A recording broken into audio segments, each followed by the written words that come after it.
a man look in the mirror and see himself reflecting, him should take a stock because that reflection is God.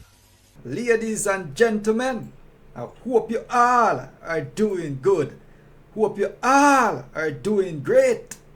So your boy here come across this one wherein religious debate Mutabaruka will be addressing a lot in this one, guys. So you wanna stay tuned, and don't forget I'm here on the Black Unity program. So feel free to leave a like and subscribe to this channel if you're new. With that being said, let's go ahead and check what's going on in this one. Suppose you stand up in front of your mirror one day and don't see your reflection.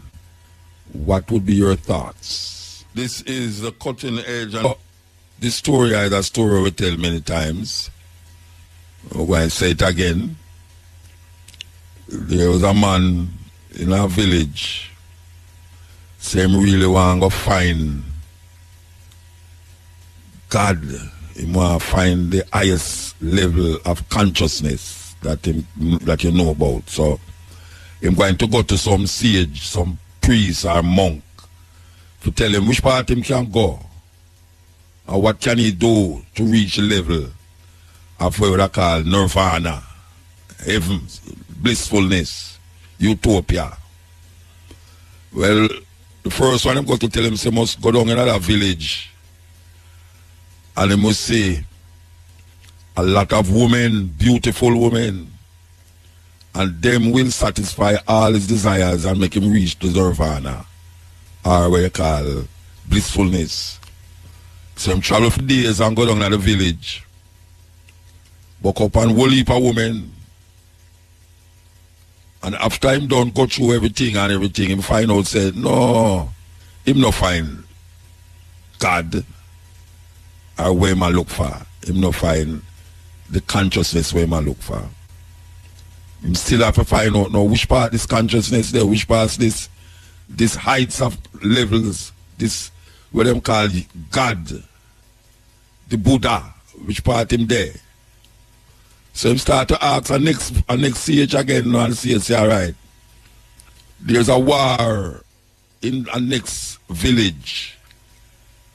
If you go down there and allow the people them to win that battle, you will find the God that you're searching for. So him take him sword and all the things that were necessary for fight, and him go down in the village and fight in the war, and it's so happen that the village where I fight for win the battle.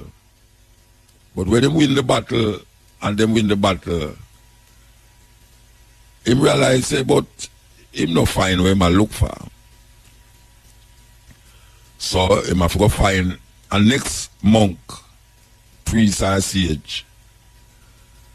And the monk tell him, say, all right, there's a mountain.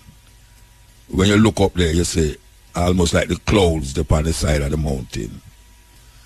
You're going to go up to that mountain, and in that mountain there's a cave, and you're going to go into the cave, and you're going to find a book,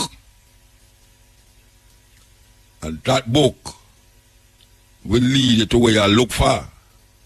The level of consciousness where you look for, you will find it in that book. So we're going to tell you the next part of the story after they had them. We're on the cutting edge. For those of you who just joined me, we was talking as a story, we was telling a story actually about a man who was searching for God, searching for that heights, that nirvana, that utopia. And we were saying that him passed through villages that was in war, and him helped them win the war, village with a lot of beautiful women. Him had him away with them. And now him find out one now, tell him, say, look here now, there's a mountain top that you have to go to. And there's a cave, and you're going to go in that cave. And you're going to see a book, and you will find what you're looking for. the thing is that him did have to go back through the village them. And him have to go back to where he was coming from originally. But him actually never come from the mountain top. He was right in the valley of the mountain. So him turn back and it take him days to travel. He may be buck up on a place where is more riches that him could ever say.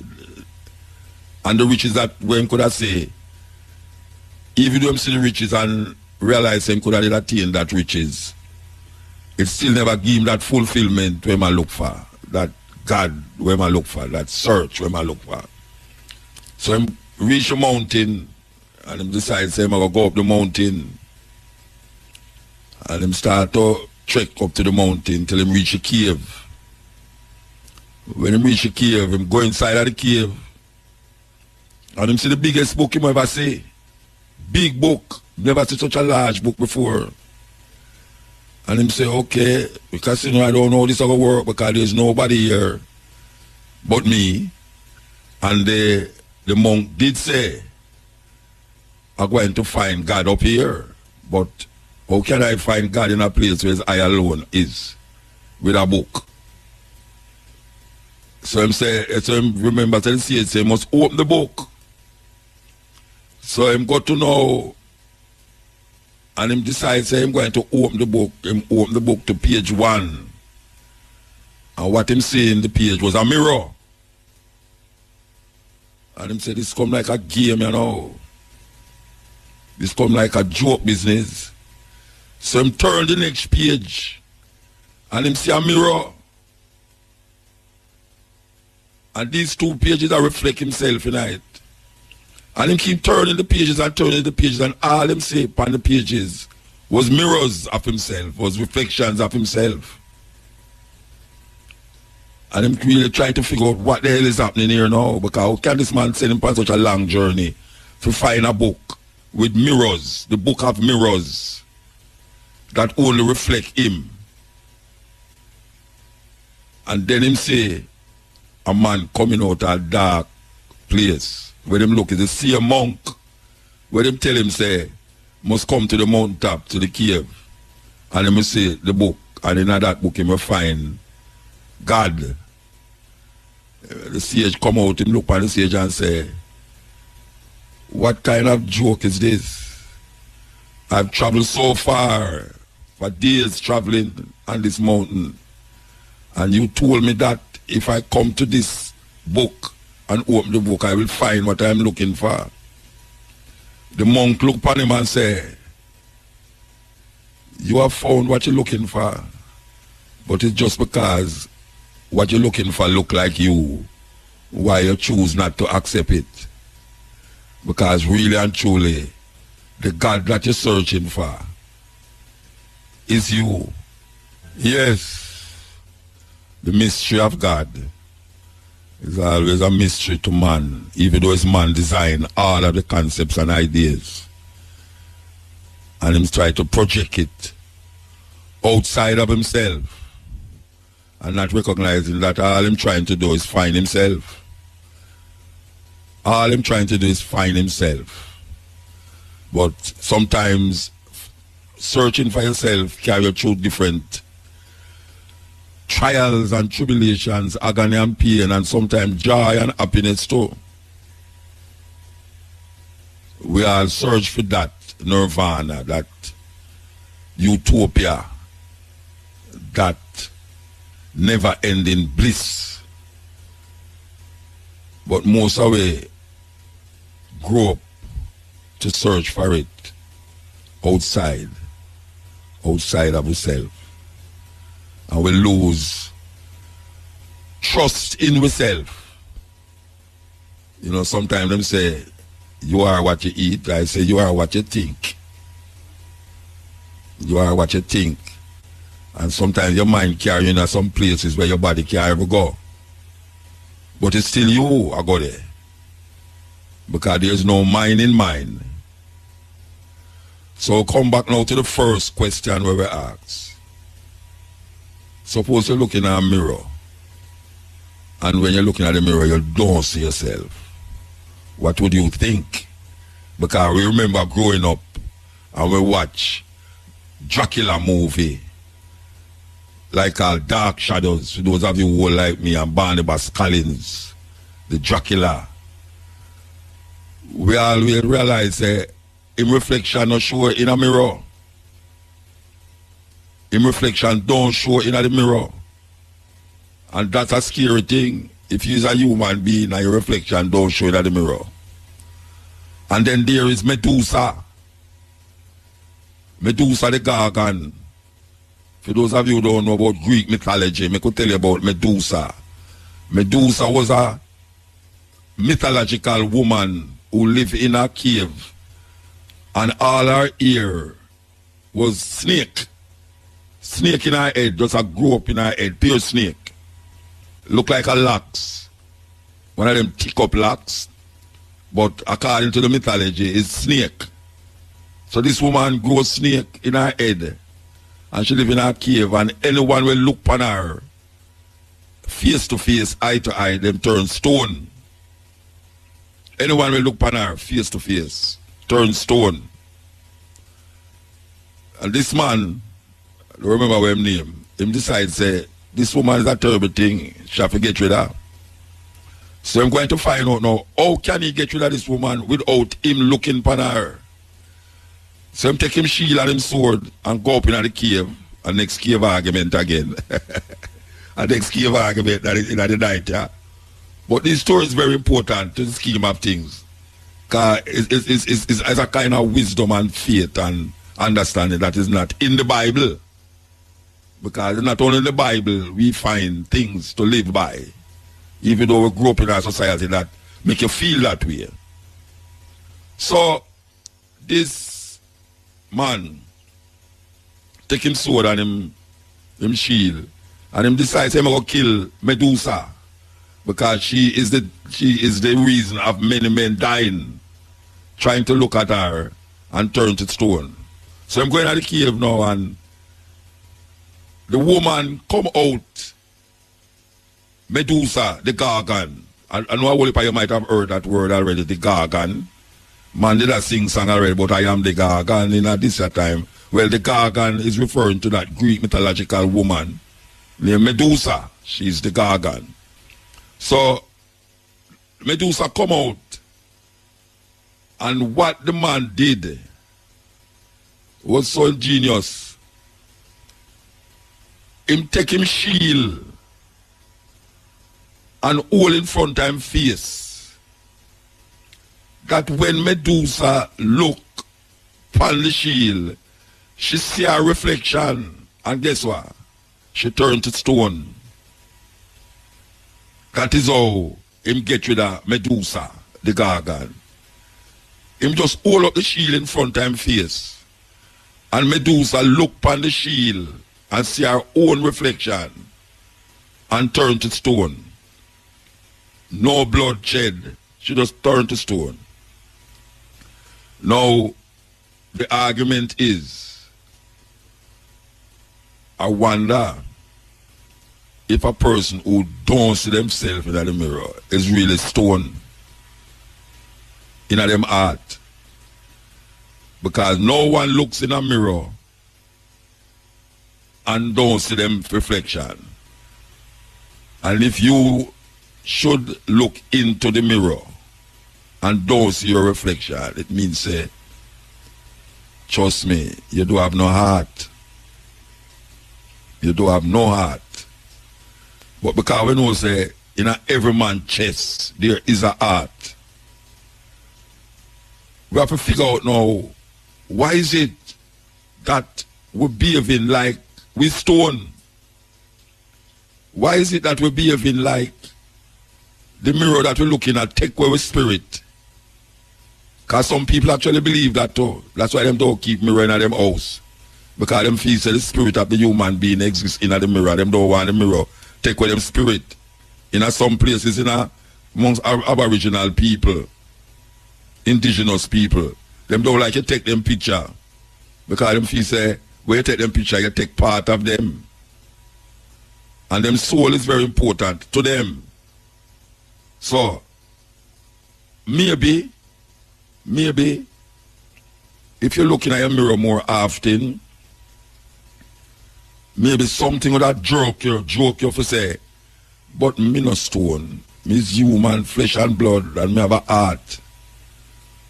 And sometimes when we behave harshly with people, and all these youth will run up and down over the place,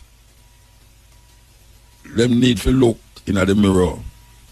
So a man sing a song, Michael Jackson to be precise, say, take a look at the man in the mirror. Woe unto those who look in the mirror and don't see themselves. Because then you know, say, you are dead. Or you're on the cusp of dying.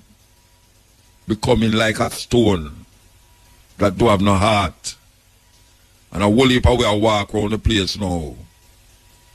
Like we do have no heart. Because all of we have a heart. All of we have a feeling. All of we think. No matter how cruel and wicked the thought is, but we think. And we recognize and understand that if a man look in the mirror and see himself reflected, him should take a stock, because that reflection is God.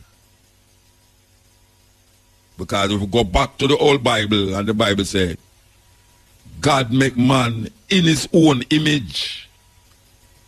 An image is a physical manifestation of something that is tangible or touchable. An image is not something mysterious. An image, if a man make an image of something, it look like it's something that he make. Therefore, it's a manifestation of something else. But it replicate the something that him look on and make the image. So when it say God make man in his own image, it really I say man of God, because the same way how I look is the same way how God look, and vice versa. And likewise it's true if a woman looking at the mirror and see herself, she have to come to the conclusion and say, I am God. But how much people want to accept that? Because them love to talk about God outside of themselves. That is really what them a try do. Them a try to talk about God outside of themselves. And the only God that exists is the one that is you. And all the arguments surrounding that is created by man. All the arguments surrounding about who, what, where, when, why, how God is supposed to be what, is created by man. Even the understanding that when you're looking at the mirror is an image of God you look upon. Even that was created by man. So we have to recognize the purpose, or our purpose, when we look in the mirror. The man in the mirror, and to an extent the woman in the mirror, is the only manifestation of what we're searching for inside ourselves and in others. The man say, how can you say you love God in which you cannot see, yet still you cannot love who you can see? First, we are say that. We are say, you have to love who you can see first, because who you can see is a manifestation of who you think you cannot see. That is really what it is all about. Who you can see is a manifestation of who you think you cannot see. So we have to draw up a belt and a buckle and forget about all of the whole heap of this and the whole heap of that and the frills and the chills that put around it. You know, here some people try to give them deity all the accolades and the this and the that, when you cannot make it greater or lesser than what it is. What it is what it is. It's just simple that what it is what it is. So when we look, according to the Egyptian book of the dead, or them call it the coming forth by day, to see the goodness in things, you have to see yourself in that thing. So make repeat that. To see the goodness in things, you have to see yourself in the thing. Because that is the only way you can recognize the I and I concept. There's no me and you, or them and us. It's I and I. Reflection of self. If you want to make a change, take a look in the mirror and start with yourself. That is really what it's happening to, and we are sending a messenger straight out to the youth them out there who take the opportunity to listen to them hours and night, yeah. Even though the rain a fall too, you understand? I mean, no say you gone in your yard still because yeah, say you know when the police come go and angry, you know, we say they in your yard and turn on your radar and you say, Muta, come on, you know, I have to listen to him. You understand? So we just tell you, say, listen to what we are talking about, because it might sound complicated, but it's a reality and it's a truth. And most of the times when we are quote the Bible, we are sure you say there's other things and other books where have certain mythologies and certain reasoning and consciousness that we can really grasp tonight, because the majority of people them outside of the Western world. Yeah, the majority of people don't live in the West, the Western world. Because India and China have so much people there. You understand? And them people that don't use the book where we use to really come to the fullest understanding of self. So we just say that as a by the way thing. But we know so we shall be released. We have to be released from a whole heap of things. Whole heap of things we have to get released from. We're there with you. Going through the places. We are trying to bring to your attention certain levels. You understand? Because it's not every day we get to do it, and not every day you get to hear something outside of where you're really used to. Because we have to define ourselves in this time, especially as African people. We are going around, it seems to make we kind of almost lose focus.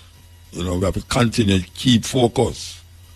A whole lot of distraction around you, where you make you feel like that more important. Make you lose focus. So we have to say, we don't want you to lose focus. Because if you lose focus, you're going to take your eye off of the prize. And we're talking about liberation and freedom. That is what we are talking about. That's all we are talking about, really. Liberation and freedom. We're not talking about nothing else, because that is what we need. As African people, we need liberation and freedom. You know, and sometimes we make it look like we're free still. But I will probably don't know freedom, because them put in a cocoon make we feel like say we're free. And really and truly, some like a Mickey Mouse freedom, according to what Lucky do, but I say, a Mickey Mouse freedom, you know, and we sup it up. Yeah, we sup it up. We sup it up in a way where it start to become our daily bread, our daily food. And we still find ourselves in the same position and situation. Truly free is much more than what we are experiencing now. Yeah, when you're free, it's much more than what you experience. You know, we for people say, well, we're more talking about, we're free. What you mean? You know, to say we're free. You know, so we have walk up and down and that. Yeah. That is where you think. That is where you think, because you don't really know what is true freedom. How it is, how it feels to be liberated. Because that is how we get trapped. We get trapped in that argument of, yeah, you know, we can go here, so and go there, so and go here, so. And that is where we take as freedom. But you cannot imagine if you come out of the cave, which is the next story about cave again. You know, the people in the cave, for them realities in the cave, you know. And them living in the cave and feel them free. Of course them free, but them free as it relates to inside of the cave. When man come out of the cave and say, But wait, there's things outside of the cave that we never experienced yet. I wonder if we don't know them story there. I wonder if we don't know them story there. That's some serious story them, you know. The man them in the cave. Everybody in the cave. And that is the reality. The reality is what is in the cave. And once somebody come out of the cave and go see different life and come back, come tell them. And it's one rotted. Guys like they try to take away from them freedom now by telling them, they say something other than what them are experiencing at the cave exists outside of the cave. Much more than what them are experiencing at the cave is outside of the cave. And him become them enemy. Yes, him go experience something outside the cave and come back and tell them, and now him become them enemy. Who tell him to go tell them that? Because that is what our freedom look like. Our freedom is bound inside a cave. And you think that you're free. But the only reason why you think that you're free is because you don't know nothing outside of that confines, the confines of the cave. You don't know. You know, it's like a man in a prison and him get locked in him cell. And then him let out. If you go in at the yard, go do certain activities, play football or, you know, play doing what do. That to him is freedom. Him come out of the confines of the cave, the cell. Him come out of the confines of solitary. So to him now that is freedom, even though there's 4 walls that confine him to that space. And people outside of that space can tell him, so there's more to be experienced outside than there inside of that space. There's more to be experienced outside of the cave than inside of the cave. But as I say, people who sometimes talk that truth about what lies beyond the cave, tend to sometimes become the enemy. Yes, sometimes you become the enemy because you speak that truth, that there's more to be experienced outside of the cave. You know, it's like, wow. So we just pass that on to the people them in the night, yeah. You understand? We just say, experience teacheth wisdom. Experience not teach. Knowledge is one thing, you know, wisdom is the other. Experience is what you actually become a part of in the doing, in the realization of the thing that is happening. You become a part of it. That is experience. Knowledge is when you actually sit and get a perspective of certain things. You know, you don't have to experience knowledge. Knowledge comes through what we call now education. You get a certain education, you become knowledgeable. You know, it's like you're in a laboratory and you do a theory. Outside of the lab, you do theory. And the theory now, you have to go inside of the lab to make it get practical. Get the litmus paper them and test and do all sorts of tests to find what is practical, what can be done and what can be not, that you can't do. So people sometimes hold on theory continuously. They have a theoretical understanding of things and find themselves get clawed into it. Clawed into that. And don't realize that is just part of knowledge. So my people, this one was indeed a warm and interesting one. So feel free to leave an honest comment down in the comment section. And also, on your own opinion. And on you don't know say, me day upon the Black Unity program. So feel free to leave a like and subscribe to this channel if you're new. Bless up to each and everyone. Up until then, peace out. Adios.